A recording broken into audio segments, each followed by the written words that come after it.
चुड़ैल से शादी करने को उतारू। यह एक सत्य और आंखों देखी घटना है।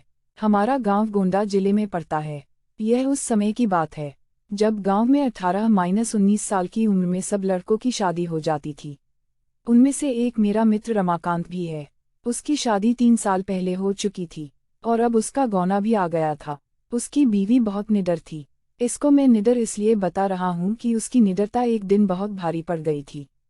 3-4 साल पहले तक गांव की अधिकतर औरतें सुबह सुबह उठकर लोटा लेकर नित्य क्रिया के लिए कोई खेत में तो कोई खुले मैदान में जाती थी।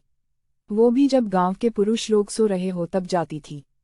कुछ दिन बीत गया तो अब रमाकांत को एक सुंदर सी बेटी हुई। बेटी अभी 8 महीने की थी।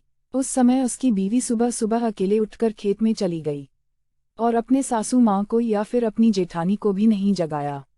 वह अकेले ही चली गई क्योंकि वह तो बहुत निडर थी। लेकिन उस समय वह ना तो हाथ में चक्कू और ना ही माचिस लिया। जिस घर को बच्चा पैदा होता है उसके 1 साल तक उस घर की औरत को बाहर अकेले नहीं भेजा जाता, वह भी सुबह सुबह बिना किसी को साथ लिए, क्योंकि उस औरत पे भूत प्रेत इन लोगों का साया जल्दी पड़ता है। लेकिन वह अकेले गई थी। तभी वहां बेल का पेड़ लगा था। उस पर एक चुड़ैल घूम रही थी जो इसके साथ नहीं आना चाहती थी।